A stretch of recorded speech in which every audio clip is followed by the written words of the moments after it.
So how's the vibe, people? Are we? Are the spirits high? Are we glad? Yeah, as soon as we got this, as soon as we finish the test, it'll be fine. Test.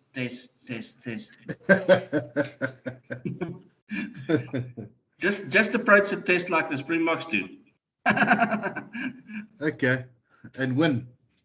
Hopefully the results will be better, yes. Like they say, Maki Bala almal bokke, and then we'll probably do better. There we go. Yes. Nou kom jy by. Nou kom jy by. I'm concerned if that's going to happen now ever, because yeah, it should probably happen, but it's still interesting. It's a special weekend for many teams and countries, and some interesting events. Hopefully we'll start it off well tomorrow with a nice fire, and we can continue and to light the fire of celebration after the sporting events of the weekend. I look forward to the following. I'll share with you now, or you can share with me what you look forward to. I look forward to at least not being woken tomorrow morning by an alarm clock. To actually, I'll probably be up earlier, or as early as usual, but at least I go to bed tonight and I realize that, you know what, there's nothing that will wake me tomorrow. I will wake up, but nothing is going to rush me. So a weekend where I can just, there's a lot of marking still to be done. And one of my groups write the term test on Monday. So I just go for final checks and see if everything's fine. The pace is going to be slightly slower than usual. So there will be some occasional breaks in between as well. I will watch a bit of rugby. I will watch a bit of football like I always do. It's always interesting. It happens, doesn't happen every year, but this is the year. I'm not a great, I enjoy playing golf, but I don't enjoy watching golf. But I do enjoy watching the Ryder Cup. Europe against America on the weekend should also be fun. Especially because crowds are now back at the sporting events, and that's sort of a team. A team event without real crowds. I mean, and I'm also so glad that the 100th test between South Africa and the All Blacks are actually played in front of a crowd, because it just adds to the atmosphere. Because I think I don't think anybody will have a home ground advantage on the weekend, though. But they say that the town in Australia, in Queensland, up in the northeast, where the Boks are playing the All Blacks on the weekend, is the Kimberley of Australia. Now, you can make your own assumptions as to what that implies. What are you guys looking forward for the weekend? What's the plans for the weekend? Sean, Darwin, Andre? Biggie Braai. Watch us beat the All Blacks. That's it. and study for Monday's exam. Monday's exam. You're writing an exam on Monday. What subject are you writing on Monday? The advertising and promotions. Oh yes. Darwin's gonna party. All right. Now we've got another spreads going. Oh, I like that. Please be responsible or remain responsible. You know what they say, everything that is on social media stays there forever. So whatever you do, whatever images you capture to add to your memories, just to make sure that who you share it with, and yeah. But anyway, anything else? Anybody else? Darkman's going to party. Sean is just going to hope that he can get through the session without a Wi-Fi interruption. And the rest of us are just going to be normal South Africans and do what we usually do when we celebrate our heritage. And I think it's also important because Heritage Day, it got the label of being Braai Day, but I think it's also important for us to realize that we are here where we are because of the people before us and generations before us. So we have to celebrate all of that. It's not done in isolation. So we can also reflect a bit on what happened since 1852. A lot of mistakes were made. Believe me, Jan van Riebeeck and those guys, and Simon van der Stel, and everybody that followed, and the French, um, the Dutch, and English, everybody. You know what? They've all made mistakes. They're all human, and but they all got us to where we are today. And I think it's something that it actually it is some. To me, it's one of the important days on the calendar. Not just because it provides us with a long weekend in this case, but also because it allows us opportunity to reflect and be proud of what we've achieved and where we've the way or where we have actually ended up at the moment. Yes, there's a lot of things that we're not happy with, and there's a lot of things that we're not proud of. But you know what? This is an opportunity for us to find something that we are proud of and to celebrate that. People, unfortunately, we can't shy away. I'll put on the screen again what I started off yesterday, just to remind you. The test is next Friday, October. It's 2 hours. Friday. It's 100 marks with a variety of multiple choice, true and false, short questions, and case study. And a case study, I think there's only one case study, yes. And it covers the first 10 chapters. We've done revision on chapters 1, 2, and 3. Today we'll do 4, 5, and 6. Wednesday next week we'll do 7 and 8, and Thursday next week we'll do 9 and 10, and a wrap before you write your test. Anybody, any questions at this point that they want to raise before we start with chapter 4? Are we all good? Yep. Yay. What happened in chapter 4? Remember, we finished off yesterday with communication and how important communication is. Now, we also said that communication is extremely important. We know that, yes. But how don't you feel more confident to communicate with somebody if you are knowledgeable? If somebody raises a subject and you're a complete novice in that particular field, you feel uncomfortable. So it helps. And part of your preparation is to ensure that you obtain sufficient knowledge. We'll cover in this chapter the different types of knowledge that's necessary. But it is important for us to be able to communicate effectively with our prospects and with our existing customers. That we do have to stay in touch with the changes that's happening globally in our particular industry, in the economy, in our business, in the products that we are trying to sell. So it's a lot of knowledge, and therefore looks as if Sean is battling with his Wi-Fi again. Sean, my sincerest sympathy. It's a battle if Wi-Fi is not your friend.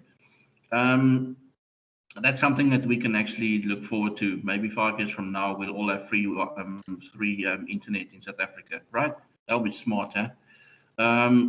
Anyway, make sure that you get the correct information on the people that you're trying to contact and sell to, and update the information.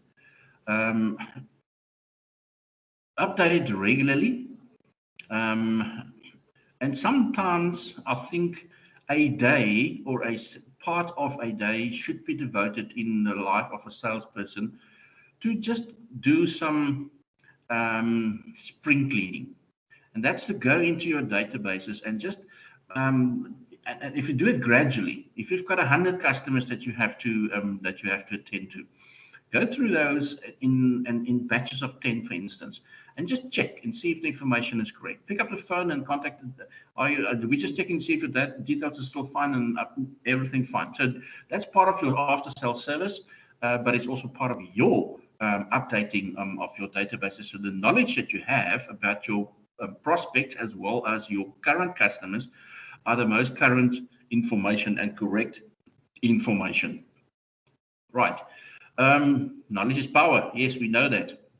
you can actually, I can remember there was a funny incident in the very popular series Friends, and it was where I think Joey was dead broke as usual as a struggling actor or struggling to break through actor, and he somebody knocked on the door, and it was an encyclopedia salesman who actually eventually sold him, but because he didn't have money, he couldn't buy the entire series, so he had to decide which um, which volume of the series of encyclopedias he's going to buy, and then he bought an edition that covered I think um, alphabetical covered the letters S, R, and T or something like that.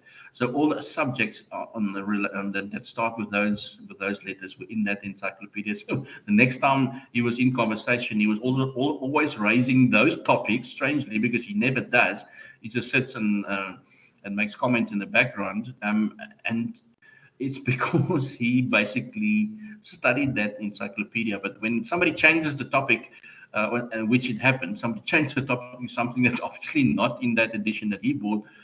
He was not as knowledgeable. So it gives you confidence, and I can see the difference between my eldest son and my youngest one, where the one is loves reading, and the other one is not keen on reading at all.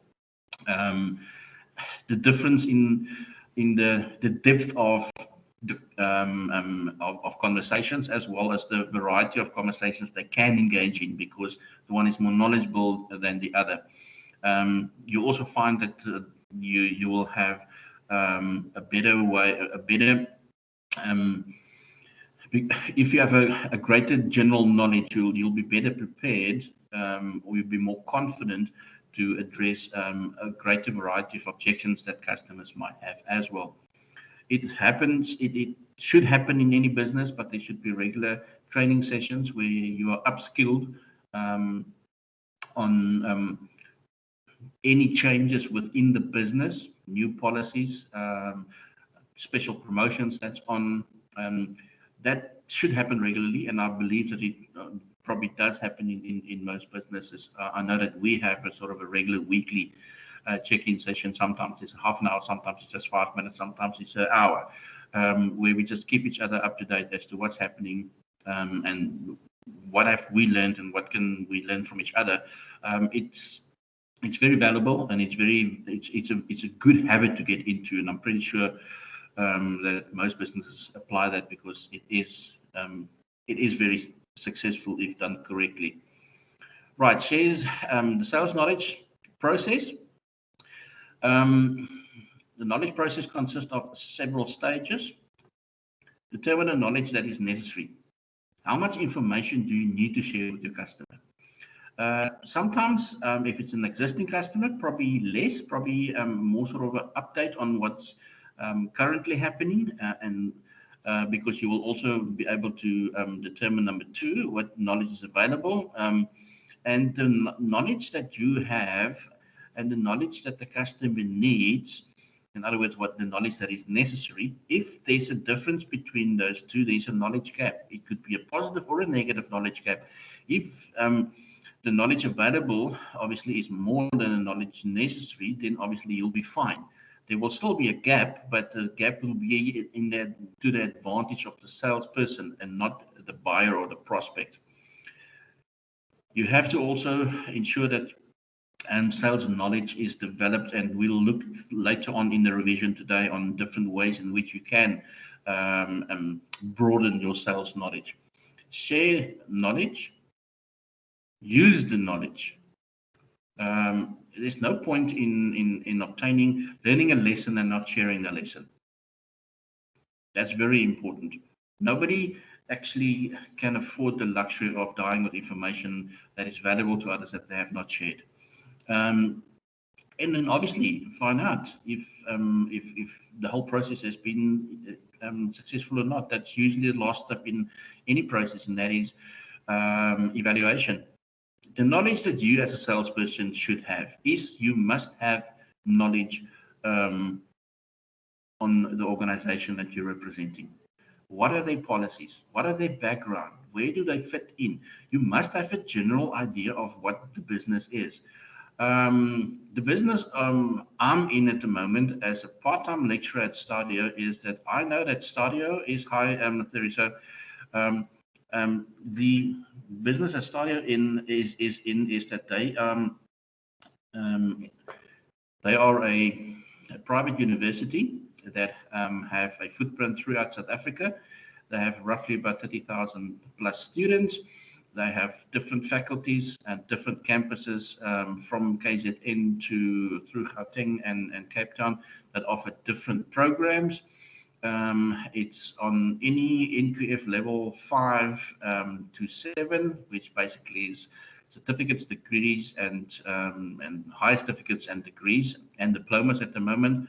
They also obviously have a specific objective, and that is to ensure that more people in South Africa have access to tertiary education on a wider scale, with the intention of reaching within the first 5 years of the business, which this is year 1, 100,000 students on their campuses throughout the country. That's roughly what you need to know, but the detail, obviously, within the specific department. In our case, it's commerce. The business faculty, for instance, I need to know in greater detail. That's the general detail I know about my business, but I also need to know in greater detail in my specific faculty of business. What are the programs that's available? How do the programs link with each other? Can a student who completes the high certificate in business marketing successfully this year do a BCom next year? Yes, they can. It's a path, a different pathway for those people who did not maybe qualify initially at the end of school with access to bachelor studies, but they can now if they've done a high certificate on a level 5. So those are just examples of what I need to know about my business, and whatever business you represent, what you are selling, you need to know, because if I don't have a general knowledge of what my business does, and especially what different faculties they offer and what programs run through them, you might say, but you're not in the marketing division of the business. I mean, you're not recruiting new students for the future. No, I'm not. But because I'm knowledgeable about it, I can, because when somebody see me wearing my Stadio mask when I do my shopping in Pick and Pay, and I ask questions, what's Stadio about? Or I've heard about this, can you? Then I need to be able to, because then I'm recruiting, regardless if I'm in, because everybody is recruiting. If you're lecturing, or if you are, if you're representing a company, then you are representing that company, not just when you are actually on campus and you are lecturing to students.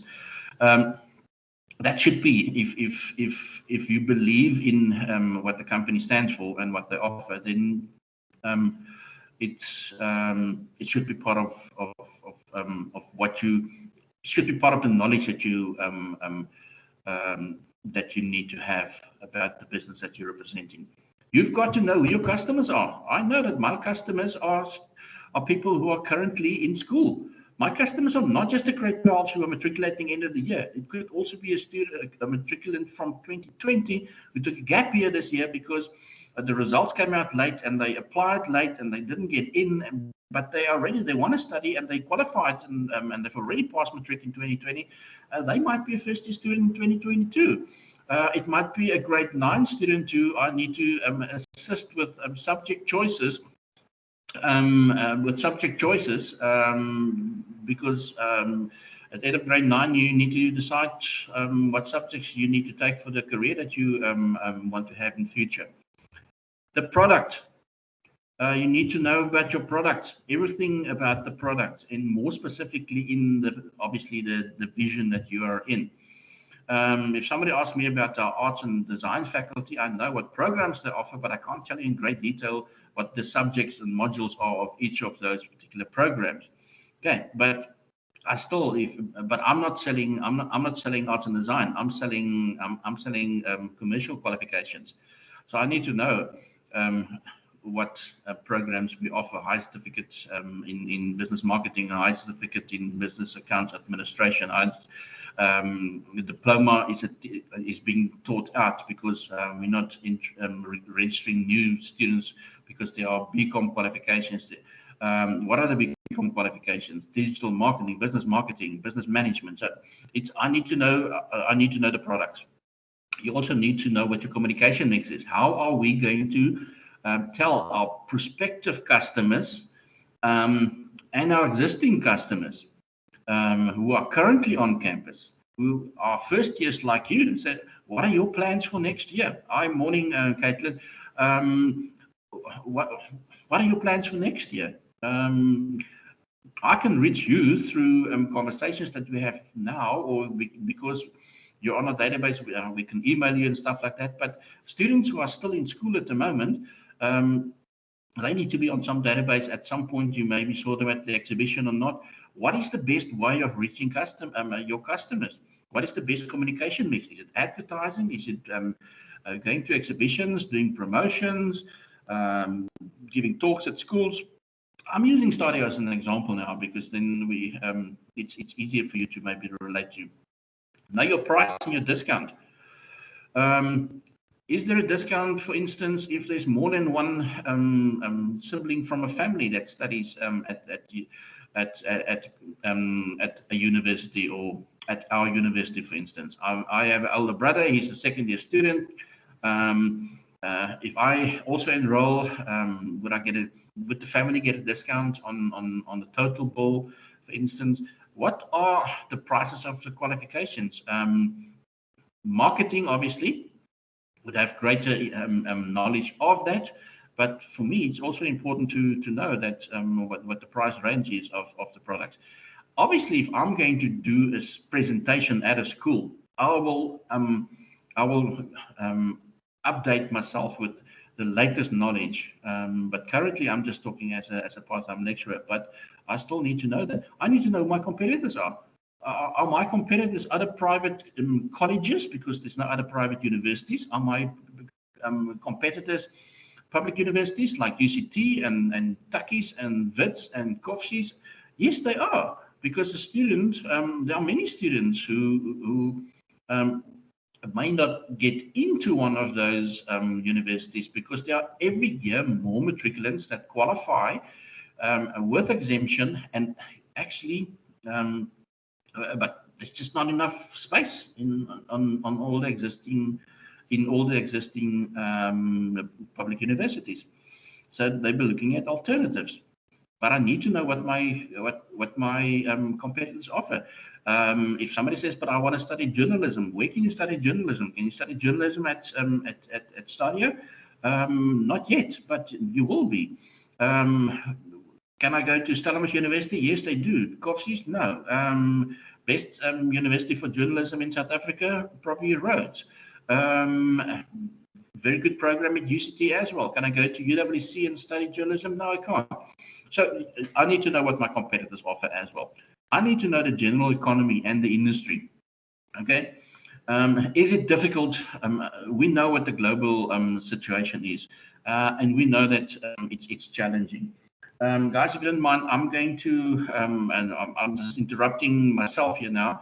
I'm going to finish 5 minutes early for the first session because last time around there was a bit of a issue towards the end of the session. They said that I went into the 5 minutes break and the next lecturer waiting already. So I can understand it. So I'm just going to knock off 1 or 2 minutes earlier so the other person can actually set up properly for the next session. Okay, but it should not affect what we are doing at the moment.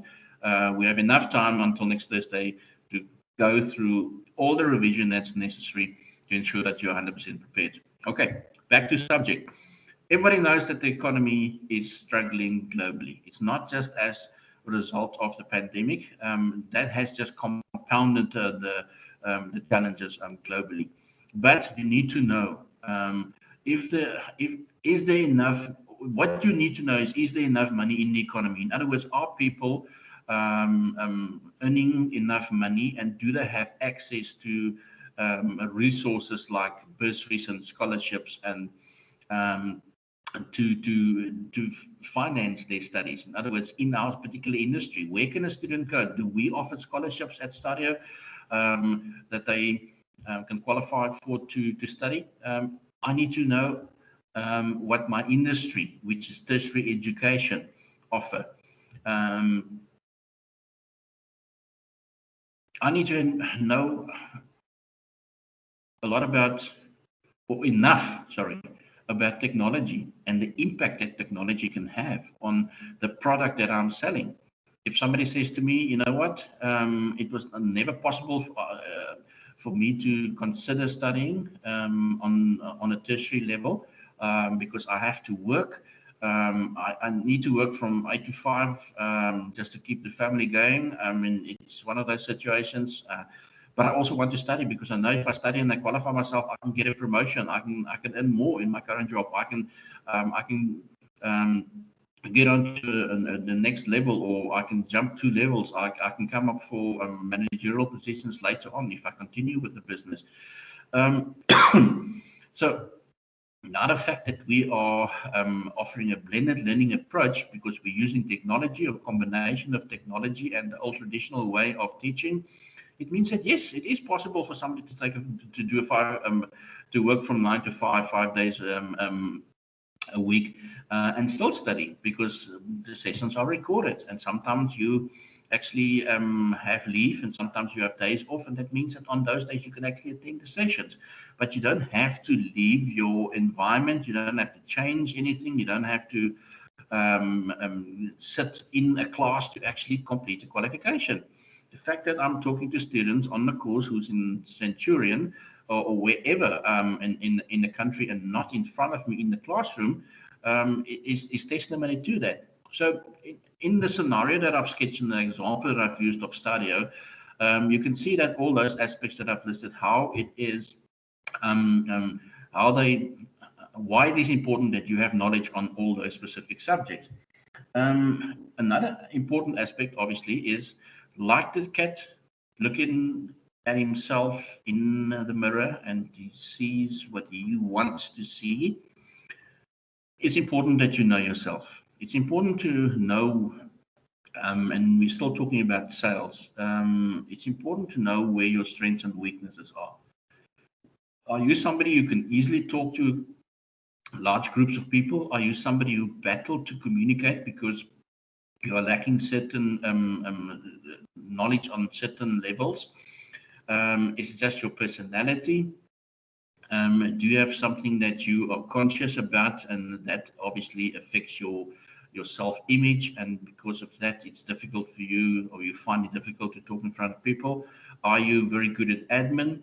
Are you very good on the phone? Those are all, you know what your best, what your personality is, and obviously, yes, we have a personality that we want to be, but it's also important that we start with who are we, and what are we good at, and what are we not good at.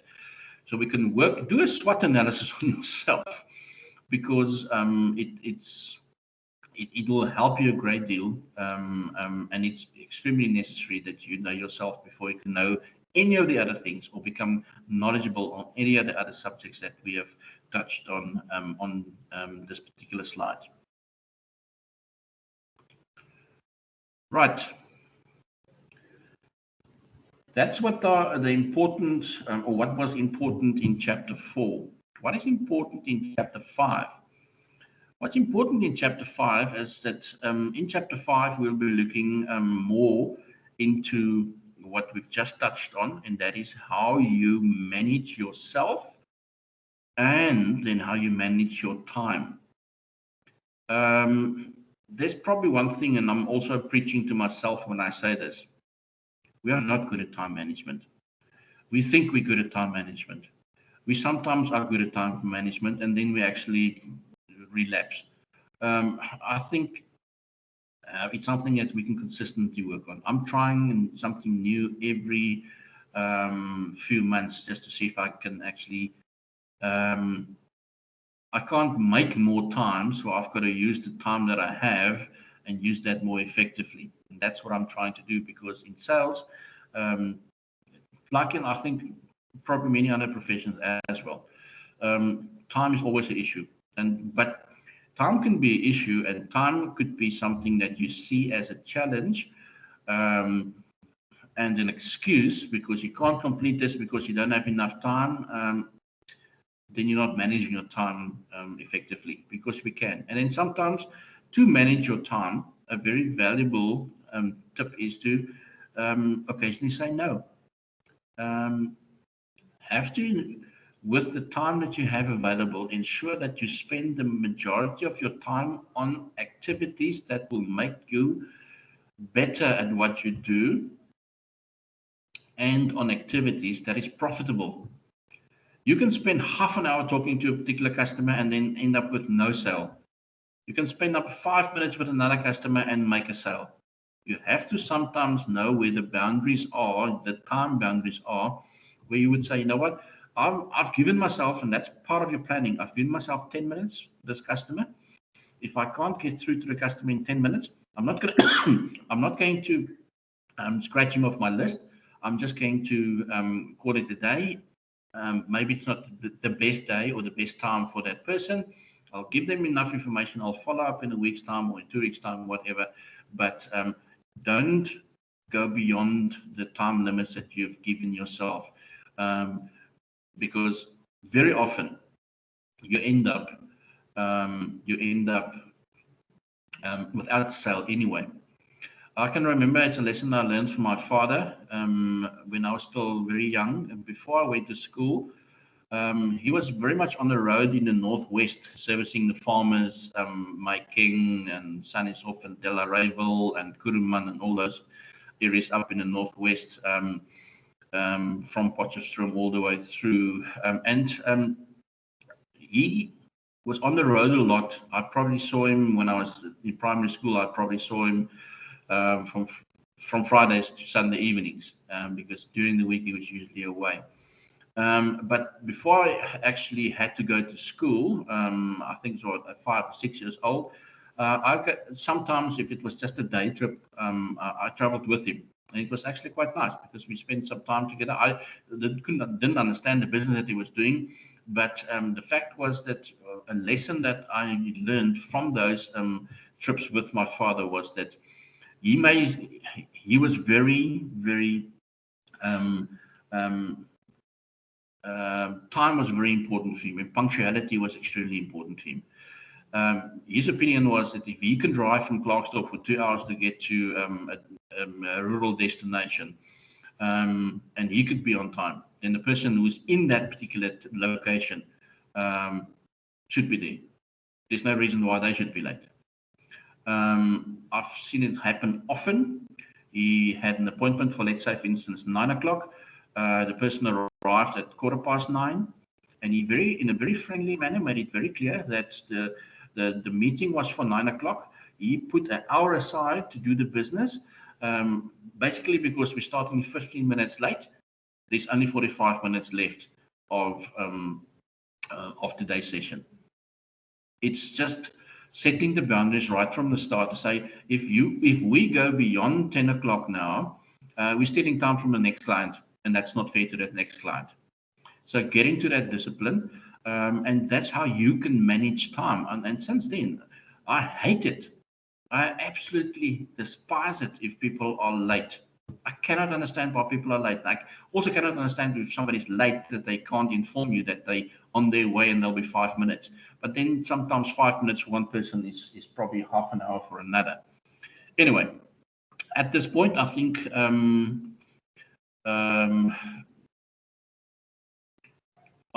we call it a session, and we sort of 5 minutes early before finish. But as I suggested, I would much rather have the classroom ready for the next person. We will definitely make up this time in the next session, and there is enough time for us in the next session to actually complete what we have to do. Do anybody have any questions at this stage? I'm going to stop the recording as soon as you say you don't have any questions. And I'm going to say, let's see each other again in the 5th period, which is just after 11 o'clock. Are we all good? Or do you have any questions? Anybody? Caitlin, Theresa, those who've joined slightly later, and Sean. I can see Sean is still not friendly with his Wi-Fi, but at least he's in the session. Sean is good. Anybody else? It's not party time yet, but you should already sort of have a party vibe. Good. If everybody's fine, thanks for this first session. If you have any questions, ask them for me in the next session, if you don't mind. We will continue. We are busy with chapter 5, and we will also look at chapter 6 in our next session at 11:05. Thanks, everybody. Go stock up and get some caffeine. I'll see you in the 5th period.